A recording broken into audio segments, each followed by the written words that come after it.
The Boston Celtics traded a Finals MVP in his prime, 29 years old, coming off the best season of his career. To who? To the team that just eliminated them in a Game 7 on their own floor 2 months ago. And for who? For Paul George. This is not a joke. This actually happened in the NBA. And I have questions. We need to cover this in detail. I have questions that Jayson Tatum apparently does not, because that man has basically said nothing. And sometimes silence is the loudest thing you can say. Welcome to the One More Thing podcast, the sports comedy podcast where we take the L's, the losses of professional franchises very personally, and we speak authentically. We speak from the pit of our stomach about sports, the thing that me and you both love. I'm your host, Soren, and today we're doing forensic analysis on the crime scene that is the Jaylen Brown trade. Because this thing makes no sense. I've thought about it in a million different ways, and I've heard different interpretations of this, and it just doesn't make sense. There's something that we are not hearing. Okay, so let's start with the facts. For the 3 people who spent the 4th of July weekend off their phones, July 2nd, the Celtics send Jaylen Brown to the Sixers. In return, Boston gets Paul George, 2 first-round picks, and in 2028 and 2031, and 2 second-round picks. By the way, it wasn't even the best pick that the Sixers have. So they could have gotten even a higher pick in the 2028 draft, but they didn't. So to give some perspective, and I've heard a lot of like the analytics squads, right? They say like Jaylen Brown's analytics show that he's not a winning player. And it's like, guys, come on. He averaged 28 points a game, 6 rebounds and 5 assists. And he finished 6th in MVP voting. It's almost like the league has forgotten. All NBA second team. And he did that while dragging Boston to the 2nd seed with no Jayson Tatum, injured the entire year. He achieved things that no one thought was possible with the team that they had. He carried the entire franchise on his back. And how was he rewarded? By being traded. And not just traded, criticized, disrespected by the entire Boston organization. Now, I'm a Sixers fan, and I want to be clear for anyone who's confused, because it sounds like there's a lot of confusion about Paul George. We would have given Paul George away, okay? The Sixers were looking to give him away. So not only were we able to give Paul George away in his contract, but we were able to replace him with Jaylen Brown with only 1 extra year contract. A lot of people were saying Paul George played great in the playoffs, which is true. And he shut down Jaylen Brown, which is also kind of true. But this was just like a two weeks in an 82-game season. So a lot of people saying seeing it in a positive way that Paul George, was looking good. They haven't been watching the Sixers the whole year like I have and like the other Sixers fans have. First of all, Paul George is 36 years old. That's almost as old as me, okay? You don't want to be 36, 39, 42 in the NBA. I mean, unless you're LeBron James, but even then, it's like that's the end of his career. In his 2 years in Philly, he spent months trying to get on the floor. He got hurt, he got suspended for 25 games for doing God knows what. And the Sixers fans were lighting candles, just hoping, we were praying that we could give him away. Not to mention this whole Jaylen Brown thing with his streaming. It's like he talks too much. Paul George calls himself Podcast Pete. He's the first one to start this stuff, like this NBA podcast thing. So it doesn't make sense. And Boston was like, you know what? Yes, we're going to trade Jaylen Brown for Paul George. The picks are the 2028 and 2031 pick. Jaylen Brown is now, right? Twice a year minimum. So by the time they get the pick, Jaylen Brown's contract will already basically be over. This is like breaking up with someone and then moving right next door. Even Draymond Green said Boston lost in this trade. When Draymond Green is the voice of reason in your life, something is really wrong. And here's the worst part, the way it went down. Boston now looks cold-blooded. And of course, Jaylen Brown went to his stream and he said he went to the Celtics facility and his key card got rejected. In his words, exactly, they packed me up. 10 years, a championship, finals MVP, and they deactivated his key card the moment after they traded him, like he's a product in Best Buy. So he felt disrespected, and from any casual fan looking in, it appears very disrespectful. And it got so disrespectful that it starts to stop being about basketball and kind of becoming something totally different. So let's look at the timeline a little bit. So before the trade, Boston tried to ship Jaylen Brown to Milwaukee and get Giannis. So Giannis went to Miami instead. So at that point, Jaylen Brown knew he was on the trading rack again. So it's like, imagine finding out your job tried to trade you for someone better and then failed, and then finally traded you away for someone even worse. So of course there's going to be resentment, there's going to be a grudge. Colin Cowherd goes on TV and says 2 league sources, one executive and one scout, told him that Jaylen Brown has, quote, a disease. And the disease is he thinks he's the smartest guy in every room he's in. A disease. Since when is being smart a medical condition?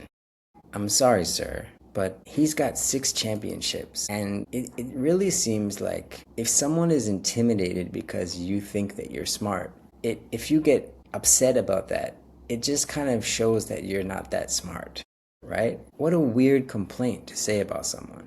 It's like telling on yourself that I feel intimidated by this guy's intelligence, which by default means you're not that intelligent. That's insecurity in the press. Ugh, this guy, it's like children, right? He thinks he's so smart. He thinks he's smarter than everyone. So congratulations, Boston. On behalf of the Philadelphia 76ers, you have just publicly admitted that Jaylen Brown makes you feel insecure because he is smarter than you guys. And here's the thing.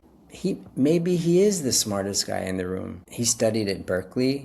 He took graduate level courses as a freshman. He was a fellow MIT Media Lab. He became the youngest person to ever lecture at Harvard. You drafted a guy who lectures at Harvard, and now you're upset he's confident about his brain. It's like, what did you want? What was the plan? What did you think you were getting? And Jaylen's response to all this might be the quote of the summer. He gets on his stream and says, no offense to everyone in sports, but the bar is fucking low. That is a top 5 moment of the year. And the fact that he said this on his stream, he didn't even deny being the smartest guy in the room. He just pointed out his competition. It's devastating. And the weirdest thing is, you know, we never criticize these players for being like ultra competitive, for their physical attributes, like a Kobe Bryant.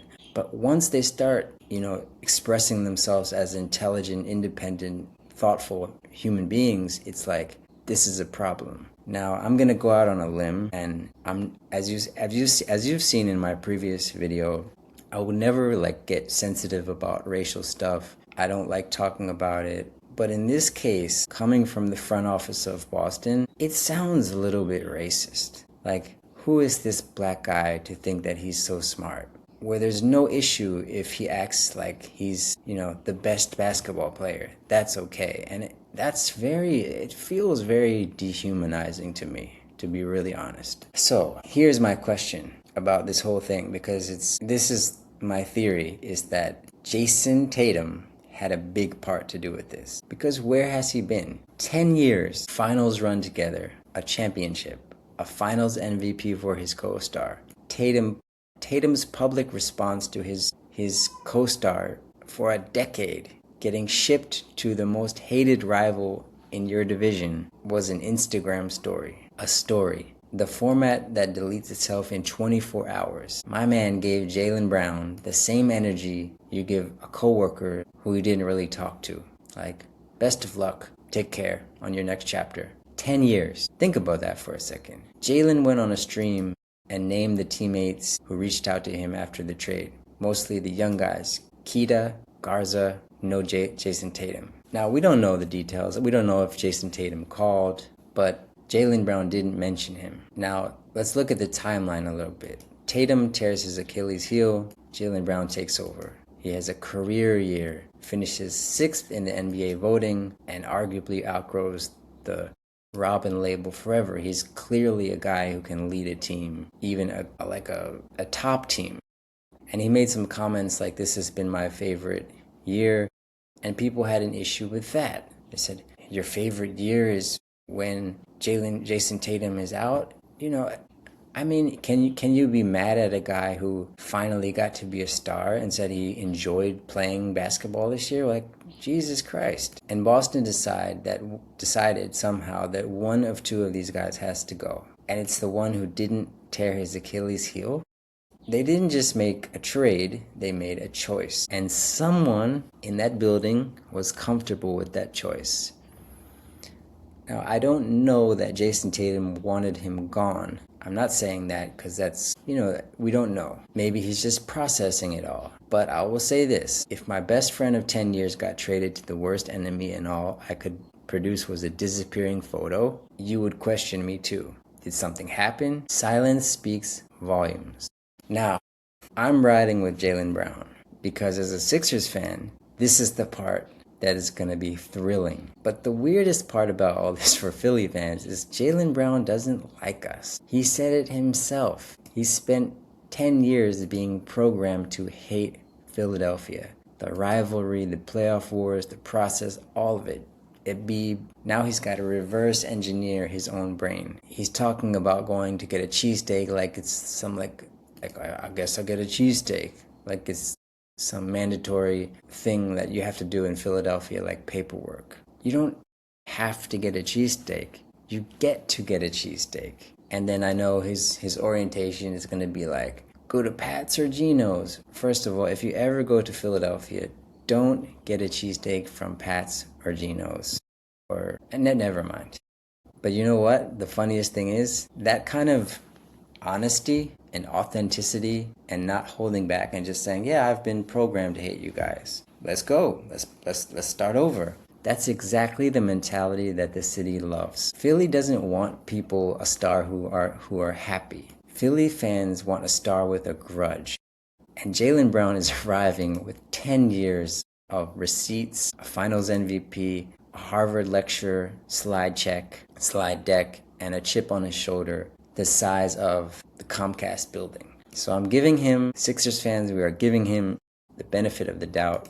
Boston's anonymous geniuses can whisper whatever they want. I watched Philly beat that team in the first round, and now their best player is traded to us. It's music to my ears, really. And you put Jaylen Brown next to Maxey, who just finished top 5 in the league in scoring, and Embiid when he's healthy, and VJ Edgecombe, who's going to have even more space now. Boston didn't just lose the trade. They have armed the wrong city. Boston is the CIA that just armed Osama bin Laden. That is a terrible thing to do. And Jaylen Brown, he earned respect in Boston. He said it himself, and now he gets to change the chapter and earn it in Philly. Philly is the one place on earth where everyone doubted me, everyone treated me with disrespect, called me a disease, and you're welcome. That is the underdog overcoming story that Philly loves. It's the Rocky story, right? And Jaylen Brown has just set the stage to write a beautiful passage